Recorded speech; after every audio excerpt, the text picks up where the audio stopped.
วัสดีค่ะ We're so happy you could join us for Newsline today. Newsline broadcasts live on NBT, Radio Thailand, FM 88, and also on NBT World.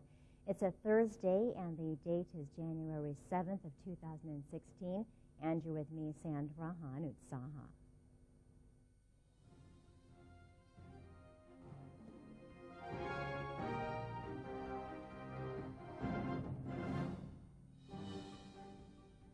In today's segment of Thailand Moves Forward, we begin with the Prime Minister attending a meeting to discuss the government's preparations for Her Majesty the Queen's 7th cycle celebration on the 12th of August this year. Prime Minister General Prayut Chan-o-cha assured the public that the upcoming events would promote harmony and bring happiness to all citizens of Thailand. He added that numerous activities will be offered for all to enjoy. Initially, the meeting agreed to provide information about the Queen's finest achievements, which have long benefited the people of Thailand, to related units, in order for them to arrange suitable commemorative events and activities. The Economic Reporters Association has recently held a major seminar on Thailand's economic trends, challenges, and opportunities in 2016 at Centra Grand Hotel in Bangkok. Deputy Prime Minister for Economic Affairs Somkit Jatusi-Pitak gave a keynote speech on global economic trends as well as volatility in the U.S., EU, and China. Looking towards Thailand, he said that domestic concerns include low agricultural prices, a weak local economy, and low purchasing power. The Deputy Premier said the government's top priorities include helping low-income earners to generate income, maintaining a moderate growth momentum in each quarter, uplifting all sectors, and addressing the country's economic weaknesses. Regarding plans to help farmers earn more income, he mentioned plans to persuade rice farmers to explore other crops instead of off-season rice, which is generally expensive and low quality.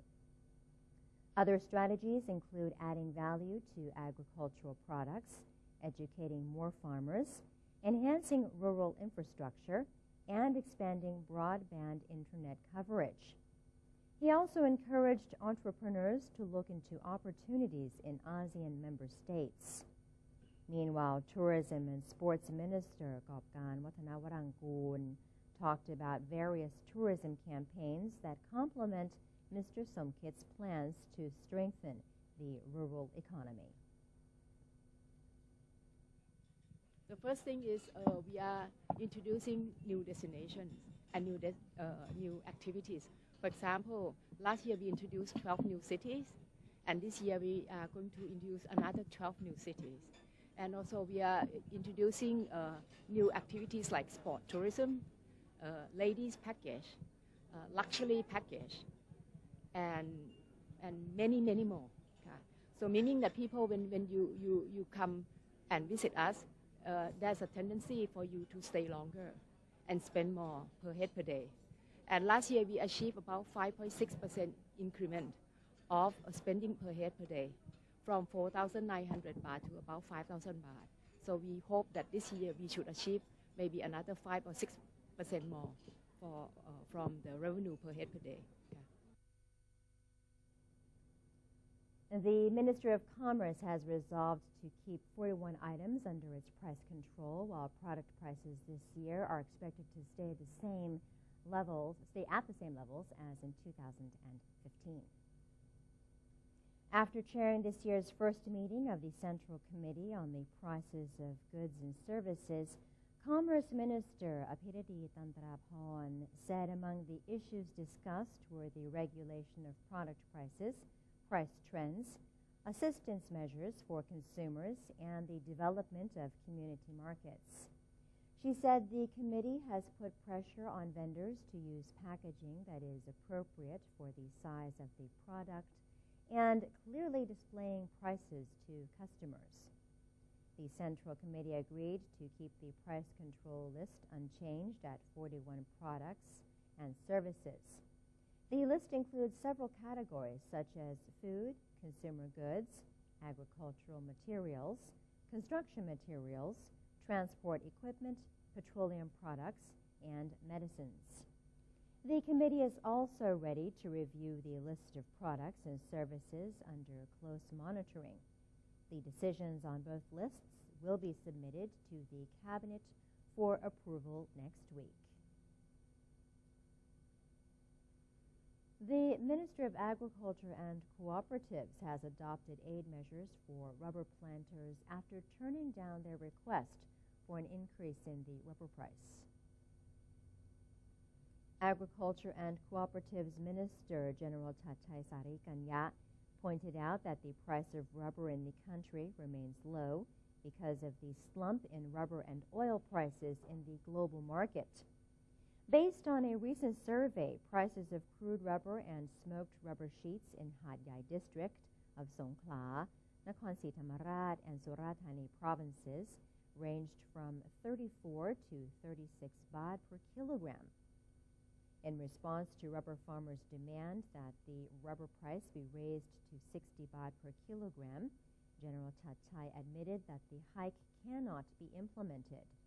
However, he said the ministry is providing rubber growers with 8 assistance measures, including sideline jobs and planting alternative crops, to supplement their income. In the meantime, the minister revealed that he will lead Thai delegates to India and Russia to seek additional markets for Thai rubber.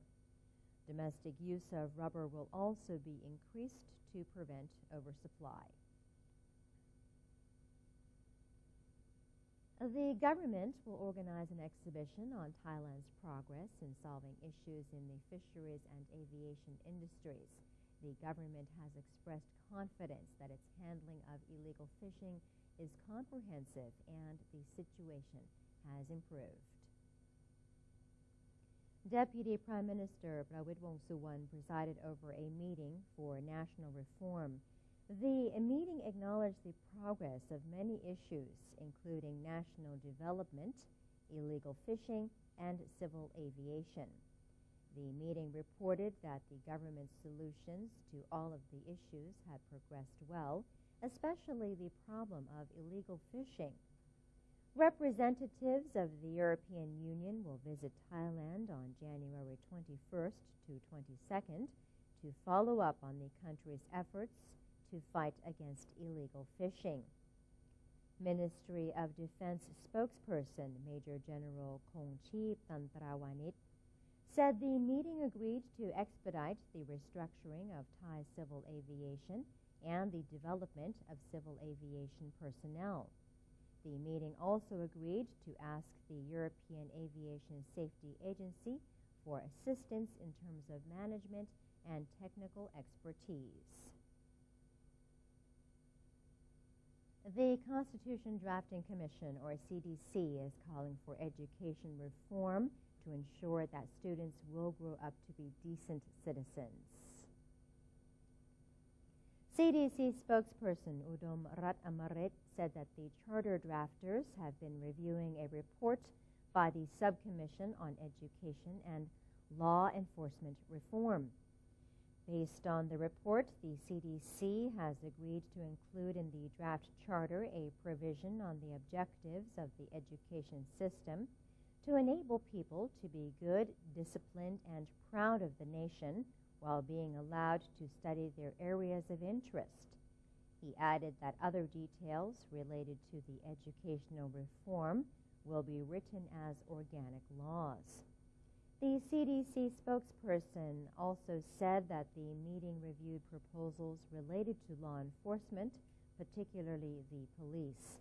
He said that the CDC resolved to include key principles of this issue in the new constitution and relevant details in organic laws. The government is ready to hold a celebration of the upcoming National Children's Day at Government House, while many agencies are launching campaigns to bring happiness to children across the country. As part of the National Children's Day event this Saturday, an exhibition is being arranged at Government House to display New Year greeting cards sent to Prime Minister General Prayut Chan-o-cha by children in every corner of Thailand. In most of the cards, the children wished the Premier happiness, good health, and strength to carry out his duties this year. Many offered him moral support in solving the country's problems and ending conflicts, while some requested help for rubber farmers. Many cards also carried light-hearted messages for the Premier. Meanwhile, the Patek Tung Foundation has given 800,000 sets of school supplies worth a total of 24 million baht to various schools nationwide via provincial agencies. The donations are intended as Children's Day presents for students across the country. In Yala, Governor Doladet Patanarat has opened the Children's Day Fair in Yukbo Municipality. On this occasion, he also presented a sum of money as a gift to a 10-year-old girl who was suffering from terminal cancer. The Healthcare Accreditation Institute and 133 education institutes and professional organizations nationwide have agreed to push for the adoption of the World Health Organization's multi-professional patient safety curriculum guide. The resolution came during their meeting led by the Ministry of Public Health. The meeting highlighted the importance of developing a healthcare service system with an emphasis on patient safety as a means to eradicate medical complications, which can lead to physical and mental damage and often malpractice lawsuits. The meeting concluded that maintaining high standards of patient safety is a basic foundation of any medical institute, deeming that it creates trust between the institute and patients. In the future, the WHO Patient Safety Curriculum Guide would be included in Thailand's public health curriculum. Maintaining high patient safety standards is essential to public health and would reduce errors in medical procedures as well as reduce the reoccurrence of health problems.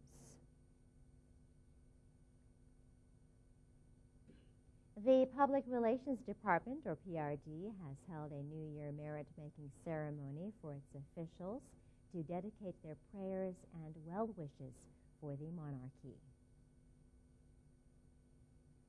PRD Director General Apinan Jantarangsi and other officials took part in the activities, which included a ceremony to write New Year resolutions and affix them to a gold po tree, which stands as a symbol of good deeds.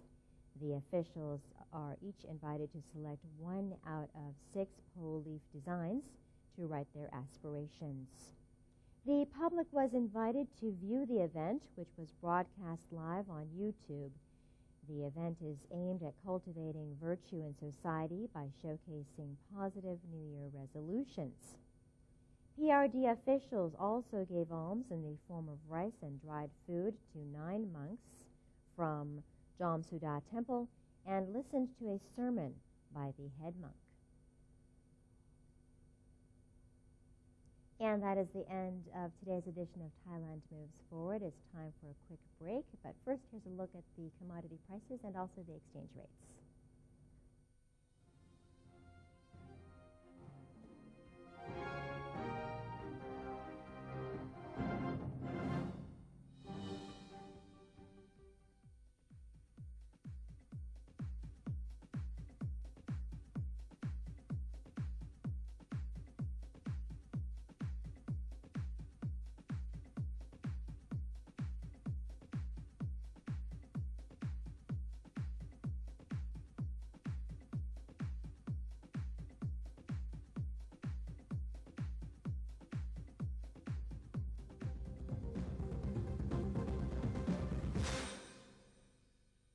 On the occasion of the National Children's Day this Saturday, January 9th, NBT is organizing an event and a station on Vipawaddi Rangsit Road. And as part of that event, our team from NBT World we'll be opening a news reading contest in English for kids. So if you have kids, make sure to bring them to our station on the day so they can get a taste of what it's like to be a news anchor reporting news live on television. So I hope to see you there.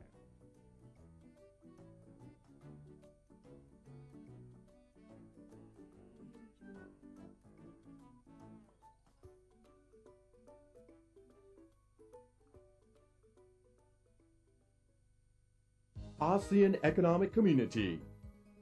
Having the same hopes and mutual intentions to create sustainable growth and permanent economic progress within the framework of the ASEAN Comprehensive Investment Agreement. The ACIA exists to facilitate trade and commerce between member nations, as well as to improve quality of people's lives. One vision, one identity, one community.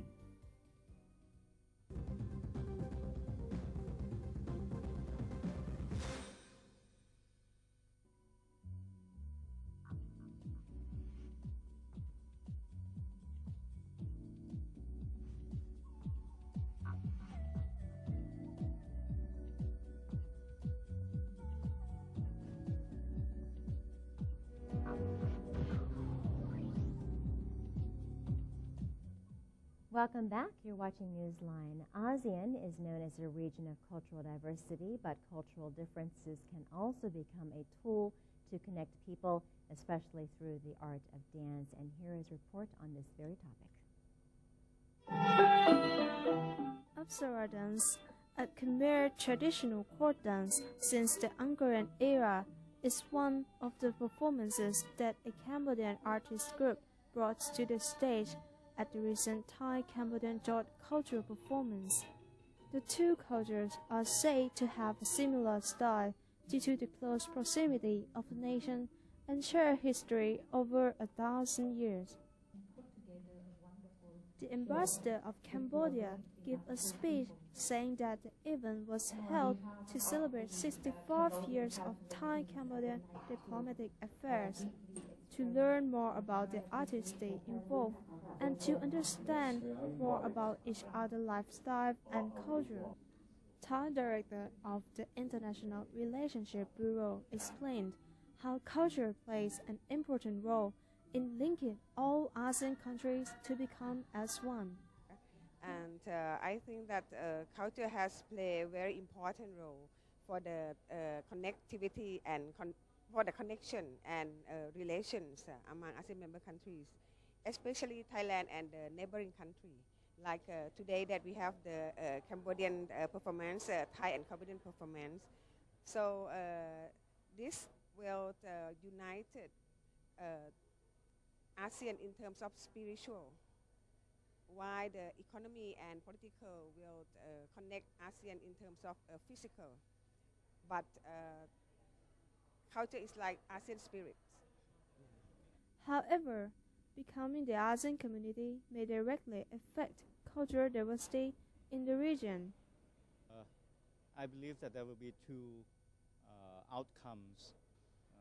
First of all, every country will trying to do their best in order to bring up their own identity to show to the members of the ASEAN countries. And at the same time, on the other hand, there will be more cooperation. There will be, in terms of performing arts, there might be a kind of like co-production amongst the members of these ASEAN countries, and new kind of shows, or maybe the inbreed of performing arts. The Jot performance acts as a medium to tighten Thailand and Cambodia's close relationships. As the ASEAN community gets underway, culture is the key to connecting people, as happened today. Camera works by Pornmongkol Suthi. I'm Yaradi Tuowong from NBT World.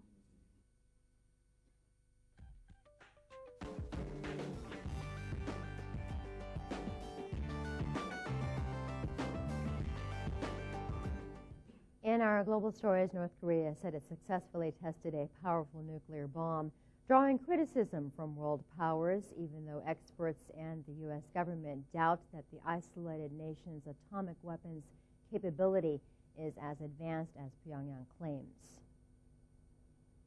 It was the fourth time that North Korea has exploded a nuclear device.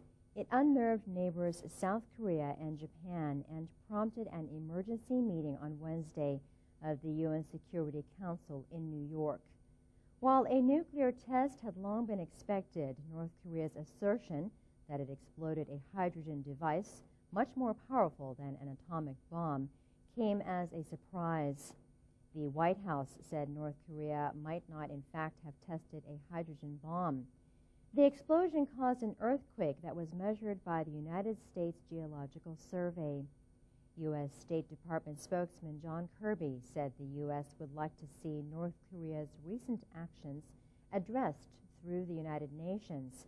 However, he added that the U.S. military is prepared to take emergency action if necessary. See, nobody wants to see it come to that. But we have a robust military presence there on the peninsula that is, as they say, they're ready tonight if they need to be. But, and I'm not speculating one way or another here. The focus here is going to be with the international community through the UN to explore additional options for sanctions. And thousands descended on Mexico City's main Zocalo Square to grab a slice of what was the largest cake of its kind. The Three Kings cake was handed out by Mexico City's government free of charge to celebrate the Feast of the Three Kings. The King's Cake celebration in Mexico City's famed Zocalo Square honors the Three Kings' visit to the newborn Jesus, when Christians believe God was first revealed to the world in human form. Over 2,000 people had a part in making and serving the cake, which took some 7 hours to bake and weighed in at almost 9,400 kilograms with a width of 90 centimeters. Mayor Miguel Mancera bid residents bon appetit in what he said was a cake made just for the people of Mexico. And we have a quick announcement for you. NBT World is hosting an English news reading competition this Saturday, which is National Children's Day. Children aged between 8 and 14 are welcome to join, and there will be prize money for the winners. Registration starts at 8 a.m. at the National Broadcasting Services of Thailand, or NBT, which is located on Ripawadi Road. There will also be various activities for children to enjoy, so we hope to see you there. And that's it for today's edition of Newsline. For any comments or suggestions, please feel free to email them to us at newsline.nbt@gmail.com. You can also follow us on Facebook by simply typing in NNT, and you can check out our website at thainews.prd.go.th/en. We say goodbye to you today with footage of a mass wedding at the Ice and Snow Festival in northern China. For Newsline, I'm Sandra Hanutsaha. Have a great day. Sawadee ka.